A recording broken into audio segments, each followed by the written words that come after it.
deh.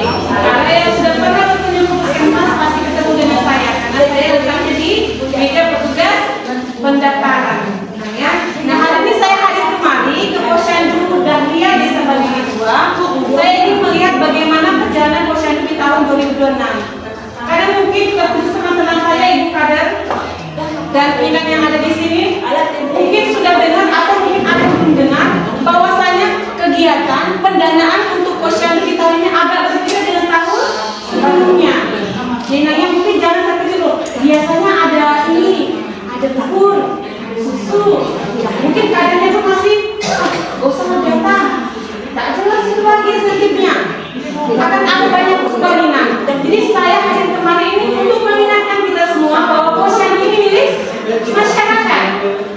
Ini milik masyarakat yang sengaja dibentuk oleh masyarakat itu sendiri supaya apa? Nggak terlalu jauh periksa kesehatan ke puskesmas. Makanya dibentuk Posyandu itu yang cikal bakal dengan Posyandu ini. Artinya masyarakat Bali itu yang harus membentuk dan mempertahankan Posyandu ini tetap ada. Ada atau tidak ada, karena ini harus berjalan. Karena kalau jauh, ibu saya tidak mau bisa berdarah. Ya nggak kok. Nak bola, dan ada merasa anak-anak. Ayo ibu nggak datang.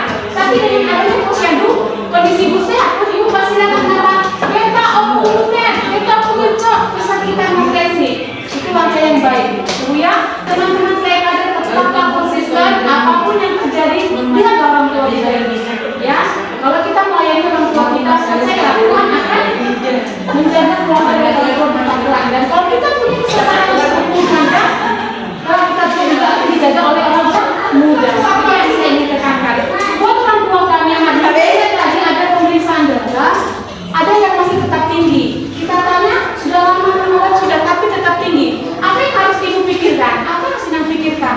Sudah minum obat dalam jangka waktu minimal setahun, tapi kadar gula darahnya masih tinggi, kolesterolnya masih tinggi. Apa yang salah di sana Inang?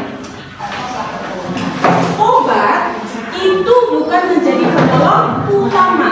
Banyak masyarakat menganggap kalau sudah minum obat sudah aman, sudah bebas. Obat itu membantu mengobati, mengurangi gejala agar tidak makin melebar. Tetapi yang paling membantu ibu untuk selesai dari masalah adalah perubahan perilaku.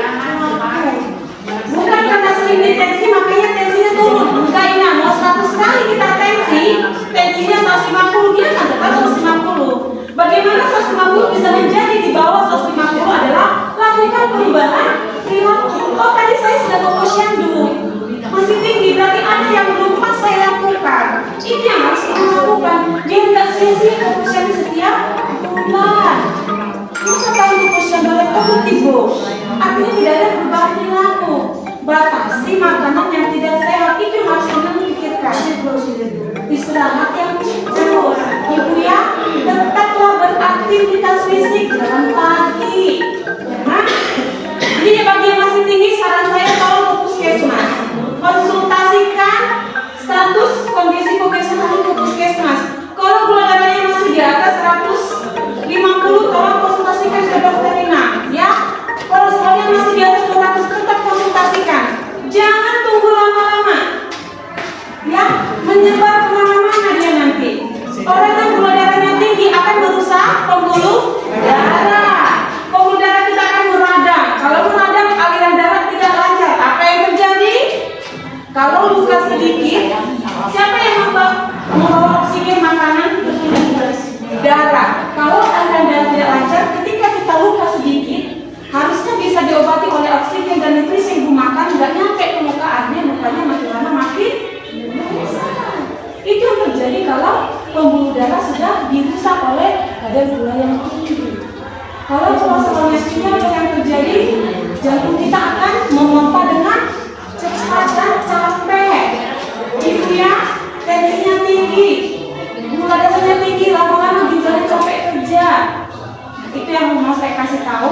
Hasil hari ini tolong dilihat, tanyakan kembali ke diri apa yang sudah ibu lakukan dan konsultasikan ke puskesmas.